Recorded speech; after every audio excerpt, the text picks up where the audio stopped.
Hey everyone, this is Des from the Wellness Project, powered by Spotlight Coalition, and you are listening to episode number 66.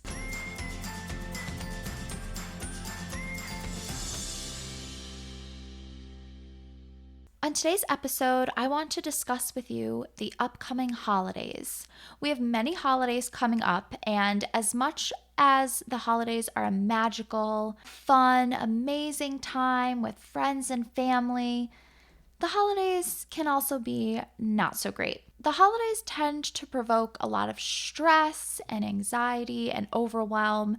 And I know a lot of people that love the holidays, but still get super anxious about them. I mean, there's different aspects to that, right? There's a lot to do, there's a lot to prepare, there's maybe visiting family. Some people are maybe not able to visit their family. Maybe you're home alone for the holidays, and that in itself can be really stressful and disheartening. Along with that, just, the finances, there's a lot of expectations for travel and gifts and grocery shopping and decorations. It can be a real big burden on your finances, right? I am somebody that loves the holidays, but I recognize that a lot of people don't love the holidays, and even if you do love the holidays, it's still really, really stressful. So I wanted to talk to you today about how to survive the holidays. There's a lot about the holidays that are completely out of our control, but I want to talk to you today about some things that are in your control and how you can get through the holidays having a fun and hopefully less stressful time. First up, I want to discuss setting realistic expectations. If you're somebody like me that loves the holidays, you may be putting too many unrealistic expectations on the holidays. Nothing is perfect. Things go wrong. Mistakes happen, accidents happen, travel plans get disrupted, people don't come. I mean, a number of things can go wrong. Again, there's only so much that's in our control. So I want to challenge you to set realistic expectations for the holidays and try letting go of perfectionism. I know that could be really tough if you're a perfectionist, but perfectionism during the holidays, it can cause a lot of stress and anxiety, and it could actually ruin your holiday. So try being a little easygoing if you can, and try your best to go with the flow. Now, things are going to get stressful, so you're going to want to take breaks. If you're able to contact a friend or a loved one that you're not with, maybe go for a walk and give them a call. Or if you're at a family dinner and you're feeling a little overwhelmed or stressed, maybe you could excuse yourself and go into another room for a few minutes, or go to the bathroom and take an extended bathroom break. So there's all different things that you can do to take breaks, and you're going to want to do this because it is preventative. Taking breaks is going to help you to feel better and prevent you from exploding, saying things that you don't mean, overreacting. So you're definitely going to want to take breaks when you can. As for with family, the best and hardest part, I think, about the holidays is that you get to spend a lot of time with your family. And sometimes you're spending time with family that you don't see very often. And especially if you're traveling, it's usually an extended amount of time. So if you're having a hard time, again, definitely take breaks, but kind of try to shift your mindset, right? You can think that your family member is so annoying and I can't wait to go home, and this family member gets on my nerves, and so on, right? And a lot of arguments may happen. So you're going to want to try to let go of the past. I mean, seeing family that you haven't seen in a long time can kind of dig up all these old feelings and old resentments. You're going to want to try to stay in the present moment and let go of the past. Maybe the holidays aren't the time to kind of delve up all those old things. And you're going to want to switch your mindset a bit. And maybe rather than saying, I don't want to spend time with this family member, I have a really hard time with them, maybe switch that to, this time is temporary. I don't get to see this person very often. Life is short. We just never know what could happen, right? So really cherish your time with your family and try to make the best of it, even though it may be a little tough to spend time with family for an extended amount of time. Now, during the holidays, and it's something I talk about all the time that self care is really important, but it's going to be so much more important to take care of yourself and make yourself a priority during the holidays, just because it is kind of a tense time. You're going to want to do this by taking time to yourself, reflecting on your feelings, expressing your feelings in a healthy way. And especially important around the holidays with family is setting strong boundaries. Getting physical is also a really great way of expressing that tension and that stress. That's a really great thing to do as well. You can go for a run, or if you're traveling to see family, maybe you could check out if there's a local gym you could get a temporary, maybe week membership to, or something like that. You go for a hike or an indoor swimming pool, something like that, depending on the weather. But getting physical is a really great way to get out all of that pent up energy and all of those negative emotions, right?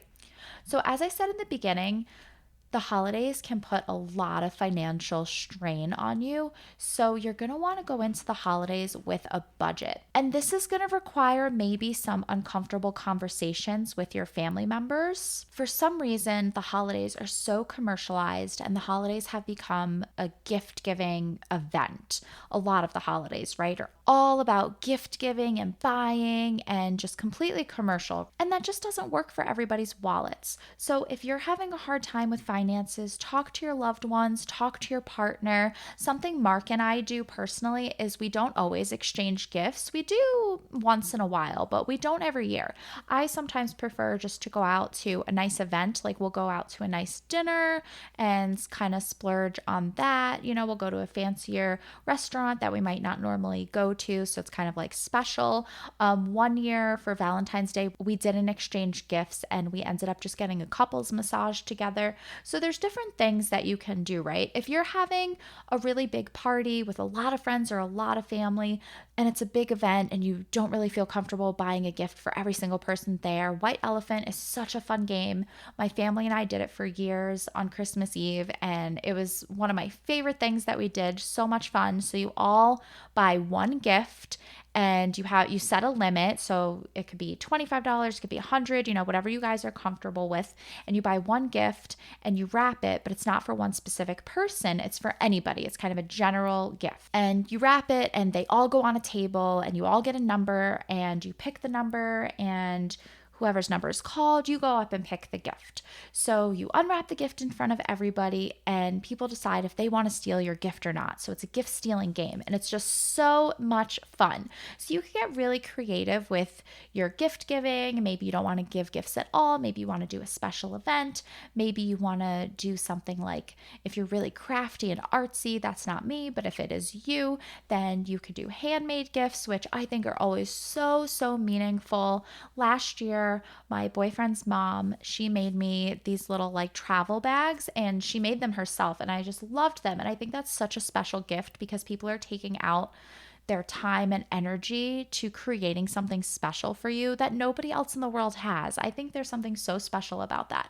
So when it comes to the finances, definitely be open with your communication and let people know what works for you and what doesn't, because sometimes you just have a hard time financially, and that's completely normal and nothing to be ashamed about. So definitely keep an open mind with that and an open line of communication and get creative. Now, during the holidays, your sleep schedule is probably going to be completely off between traveling and holiday parties and all these different events and fun things going on, but you're going to want to try your best to stay on a regular sleep schedule. So try to maintain this the best you can, going to bed at the same time every night and waking up at the same time every day, and try to avoid long naps.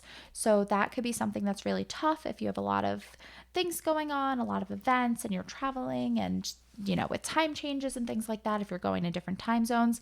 But try your very best. It's not going to be perfect during this time, but just do the best you can with staying on a regular sleep schedule. So as I've mentioned before, I am doing a November gratitude challenge. Today is Thursday, November 18th. So we are on our 18th day of our gratitude challenge. We're almost completely there. Practicing gratitude during the holidays is a really, really healthy thing, and it can help switch your mindset from negative and stress to really positive and excited.